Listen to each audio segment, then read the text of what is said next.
मथुरा से आती खबर आप तक पहुंचाते हैं, जहां पर कोहरे के चलते यमुना एक्सप्रेसवे पर भीषण सड़क हादसा हो गया। दो बस आपस में टकराई है। तस्वीरें आपको दिखाएंगे। हादसा बेहद भीषण रहा है। इस हादसे में दोनों बसेस में कुल मिलाकर 40 लोग सवार थे। बस के अंदर की तस्वीरें भी आपको दिखा रहे हैं। फिलहाल 31 घायलों का इलाज अस्पताल में जारी है। 9 घायलों को अलग अलग अस्पतालों में भर्ती कराया गया है। अफरा तफरी का माहौल हो गया जब दो बसेस आपस में टकरा गई। एक बस धौलपुर से नोएडा की ओर जाती हुई, तो वहीं दूसरी बस इटावा से नोएडा की तरफ जा रही थी। आगरा से नोएडा जाने वाले रास्ते पर देर रात यह हादसा हुआ है। तस्वीरें आ गई हैं सामने। नितिन गौतम और जानकारी देंगे, फोन लाइन पर मौजूद है मथुरा से। नितिन, यह हादसा कैसे हुआ है और इस समय जिन लोगों का इलाज अस्पताल में चल रहा है उनकी हालत कैसी है?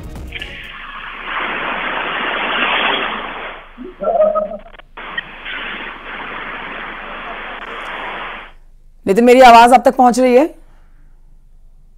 तो लीजिए तस्वीरें आप पहले देखिए। नितिन तक मेरी आवाज नहीं पहुंच रही है। ये आप देर रात की तस्वीरें देख रहे हैं जब अफरा तफरी मच गई और जैसे ही पुलिस को इसके लिए सूचित किया गया, तत्परता दिखाते हुए जो घायल लोग हैं उन्हें अस्पताल में भर्ती कराया गया है उपचार के लिए। कुल मिलाकर 40 लोग हैं जो इस हादसे का शिकार हो गए हैं। दोनों बसेस की टक्कर भीषण थी, बहुत तेजी से टक्कर हुई है और दो बसेस में कुल मिलाके जो 40 लोग सवार थे उनमें 9 लोग बताए जा रहे हैं जिनका अस्पताल में इलाज चल रहा है। कोहरे के चलते यह हादसा हुआ है। फिलहाल पुलिस पूरे मामले की छानबीन में जुट चुकी है। नितिन एक बार फिर से हमारे साथ फोन लाइन पर मौजूद हैं। नितिन, मेरी आवाज अगर आप तक पहुंच रही हो, तो पूरा हादसा बताइए कैसे हुआ और घायल जो अस्पताल में भर्ती हैं उनका इस समय कैसा इलाज चल रहा है, कैसी हालत है? जी देखिए, हम अपने दर्शकों को बताना चाहेंगे जो कोहरा चल रहा है, कोहरे के चलते जो है ये हादसा हुआ है। यमुना एक्सप्रेस रात करीब 3 बजे जो राया कट है 110 माइलस्टोन पर एक बस खड़ी हुई थी जो धौलपुर से नोएडा की ओर जा रही थी।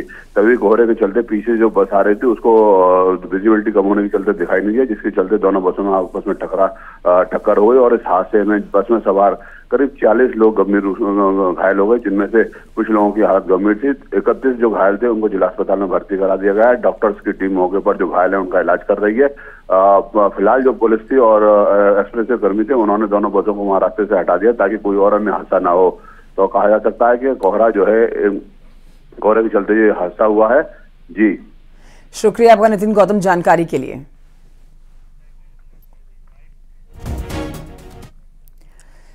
तो एक तरफ घने कोहरे से हादसे हो रहे हैं तो वहीं दूसरी तरफ पूरे उत्तर भारत में सर्दी का सितम जारी है।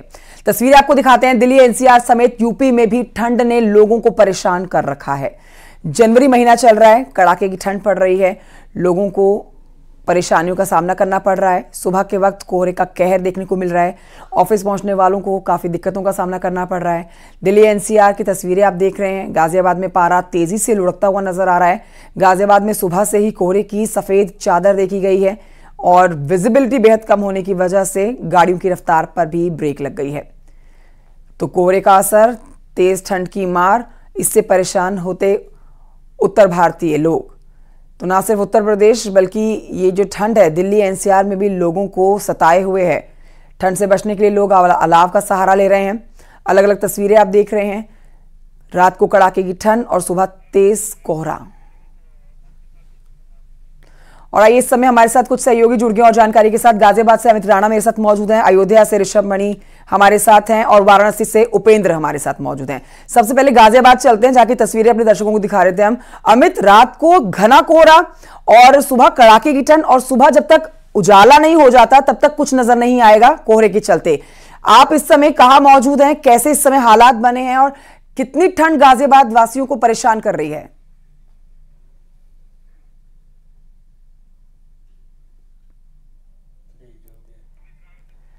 अमित, मेरी आवाज आप तक पहुंच रही है?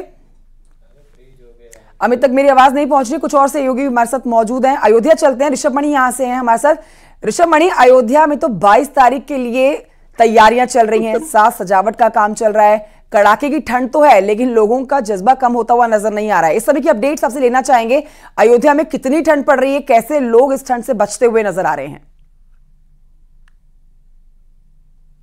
देखिए, अयोध्या में भी मौसम वैसा ही है जैसा करीब करीब पूरे उत्तर प्रदेश में है। अभी की बात की जाए तो करीब 8 डिग्री यहाँ पर टेम्परेचर है, लेकिन आज मकर संक्रांति का पर्व है, तो मैंने खुद घाट पर देखा है कि जो भक्त हैं उनके उत्साह में कोई कमी नहीं है। ठंड के बावजूद वो यहाँ सरयू स्नान के लिए आ रहे हैं और आगे स्नान और दान जैसे पर्व आगे बढ़ता है वो कर रहे हैं अपनी। और मैं अपने कैमरा पर्सन से कहूँगा दिखा दे कि अभी यहाँ मौसम फिलहाल साफ है। जो सुबह कुछ समय के लिए कोहरा देखने को मिल रहा था, फिलहाल कोहरा नहीं है, लेकिन ठंड अभी भी बरकरार है। कि ज्यादातर लोग आप देखेंगे कि वो सर को अपने कवर किए हुए हैं, कंबल या शॉल लपेटे हुए हैं। जगह जगह अलाव की व्यवस्था यहाँ प्रशासन की ओर से की गई है। चूंकि अयोध्या पे विशेष ध्यान है, लिहाजा सुबह से ही यहाँ पर तमाम कार्यक्रम जैसे साफ सफाई के शुरू हो जाते हैं। आप देख सकते हैं मैं इस वक्त राम की पड़ी के ठीक ऊपर हूँ और ये जो नई टेक्निक है यहाँ पर सफाई की, सड़कों की सफाई के लिए जो कन्वेंशनल है, झाड़ू लगाई जा रही है वो तो हो ही रही है। इसके साथ साथ जो गाड़ियों के जरिए सफाई की जाती है वाहनों से, वो भी यहाँ पर जारी है। लिहाजा अयोध्या के बारे में भी ये जरूर कहा जा सकता है कि ये शहर भी अब रुकता हुआ नहीं दिख रहा है।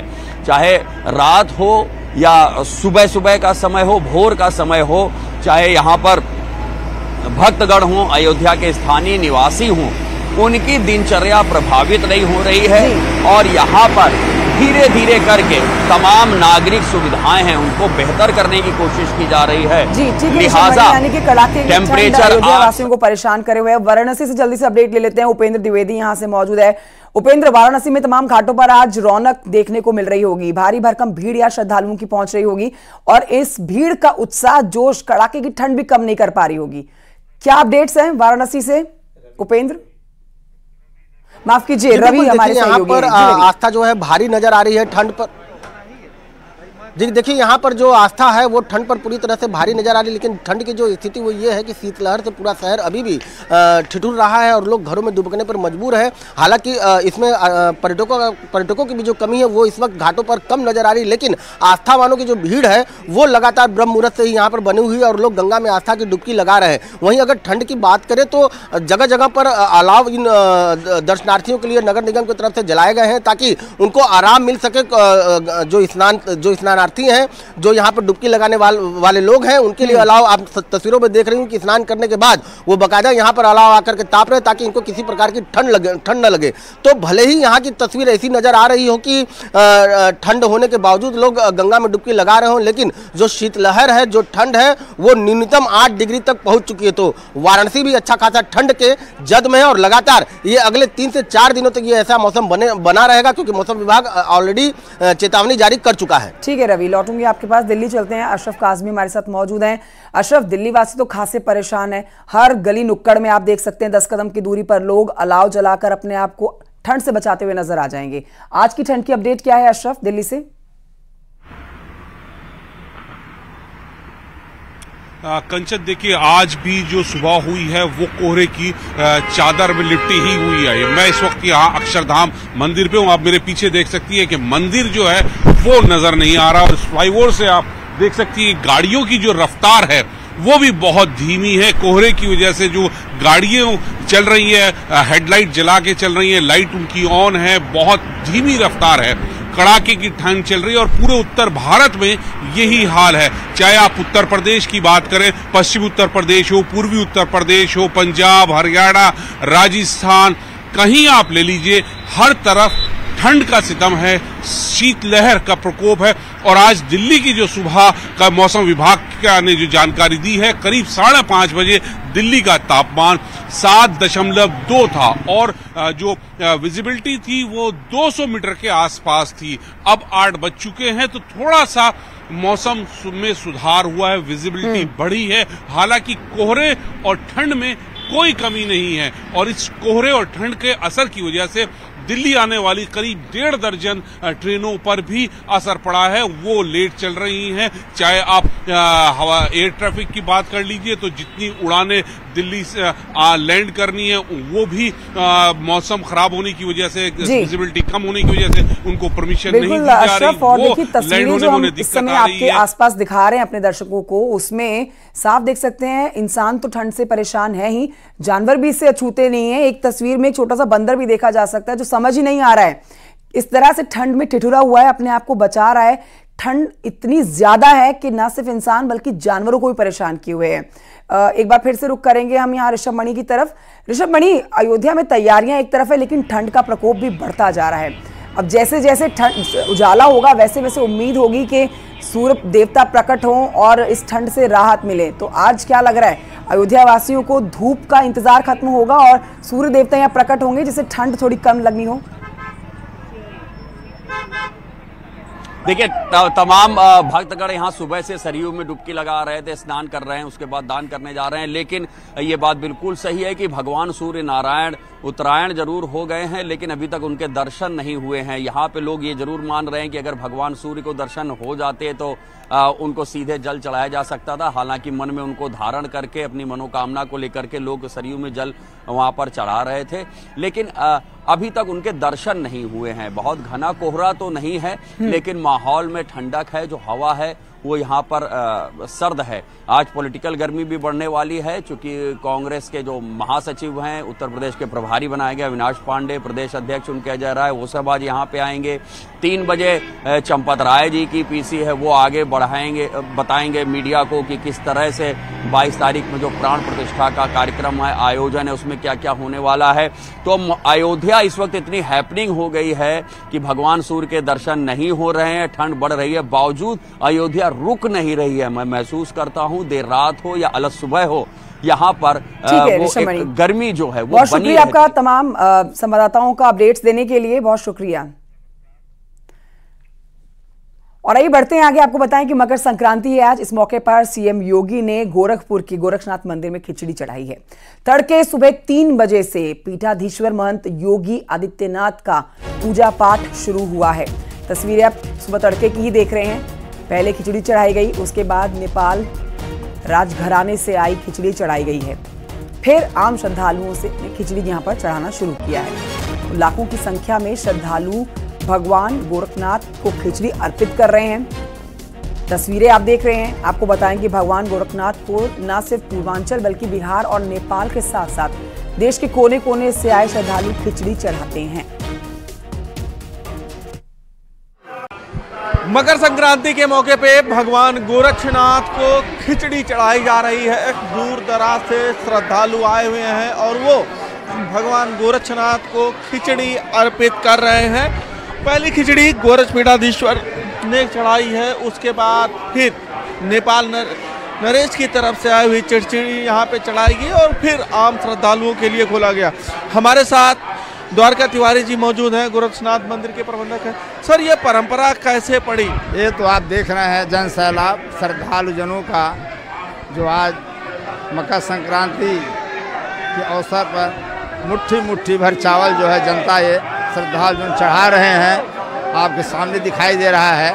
ये तो परंपरा से कई वर्षों से परंपरा बनी हुई है, जो मकर संक्रांति के अवसर पर श्रद्धालु जन भारत, नेपाल, बिहार, पूरे भारतवर्ष के कोने कोने से लोग लाखों की संख्या में आते हैं, अपना पुण्य खिचड़ी चढ़ाकर अपना पुण्य के भागी बनते हैं।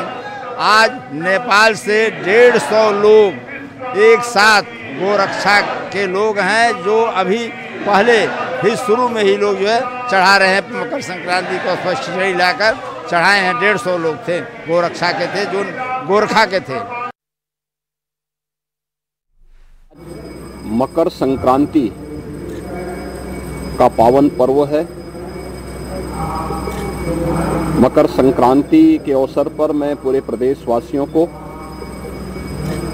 सभी श्रद्धालु जनों को हृदय से बधाई और मंगल में शुभकामनाएं देता हूं। जगत पिता सूर्य की उपासना का यह पावन पर्व उत्तर प्रदेश के साथ साथ पूरे देश के अंदर अलग अलग नाम और रूपों में बड़े हर्षोल्लास के साथ आयोजित होता है। प्रदेश में इस पर्व पर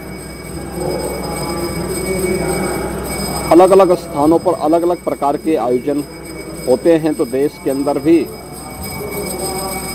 कहीं बिहू के नाम पर, कहीं लोहड़ी के नाम पर, कहीं पोंगल के नाम पर, कहीं तिलवा संक्रांति के रूप में और कहीं खिचड़ी संक्रांति के रूप में इस पर्व को श्रद्धालुजन आयोजित करते रहे हैं।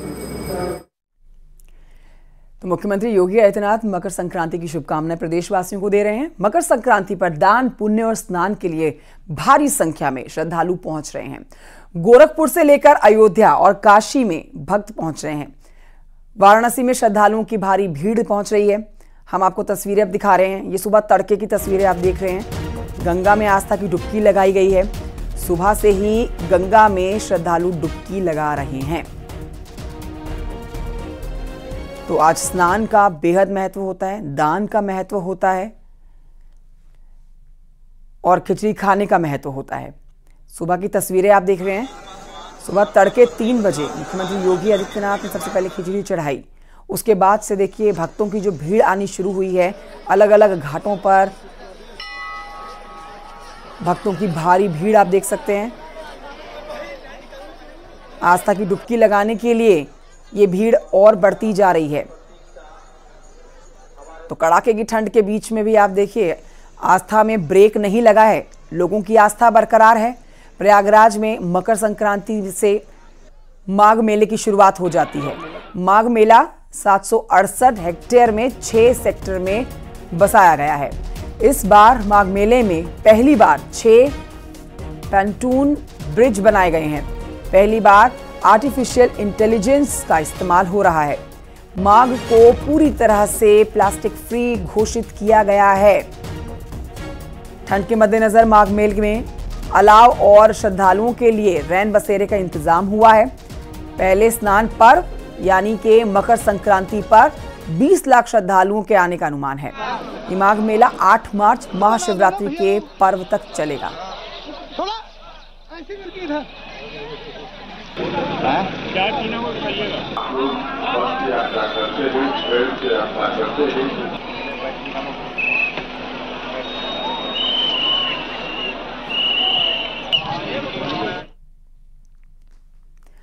और आइए बढ़ते हैं आगे, कुछ राजनीतिक खबरें आप तक पहुंचाते हैं। लोकसभा चुनाव के मद्देनजर यूपी बीजेपी अल्पसंख्यक मोर्चा लखनऊ में एक बड़ा सम्मेलन करने जा रहा है। इस सम्मेलन की थीम शुक्रिया मोदी भाईजान होगी। ना दूरी है ना खाई है, मोदी हमारा भाई है, नारा लगा है ये और इसी नारे के साथ बीजेपी सम्मेलन करेगी। सम्मेलन में बीजेपी प्रदेश अध्यक्ष भूपेंद्र चौधरी, डिप्टी सीएम ब्रजेश पाठक, शाहनवाज हुसैन शामिल होने जा रहे हैं। सम्मेलन में बड़ी संख्या में मुस्लिम महिलाएं मौजूद रहेंगी। सम्मेलन लखनऊ के क्राइस्ट चर्च कॉलेज में 2 बजे होगा।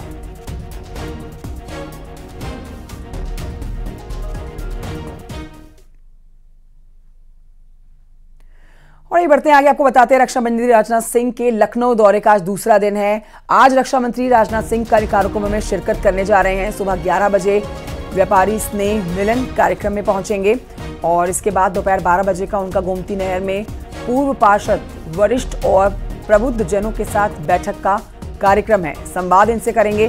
दोपहर 3:45 पर सूर्या खेल परिसर कैंट में आयोजित शौर्य संध्या कार्यक्रम में सम्मिलित होंगे।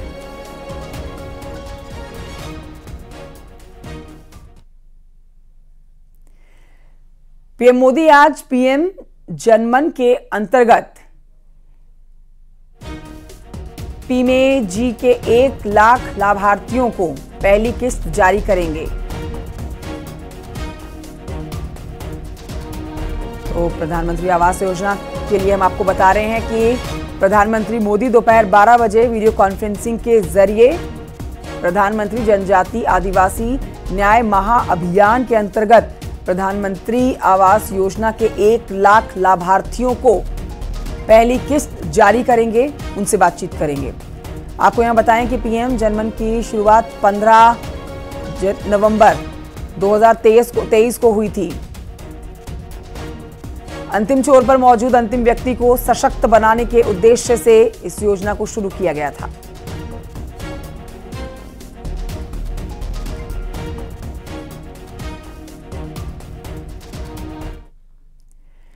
इसी के साथ एक छोटी सी ब्रेक के लिए रुकना होगा, कहीं मत जाइए, जल्द लौट रहे हैं। आप देख रहे हैं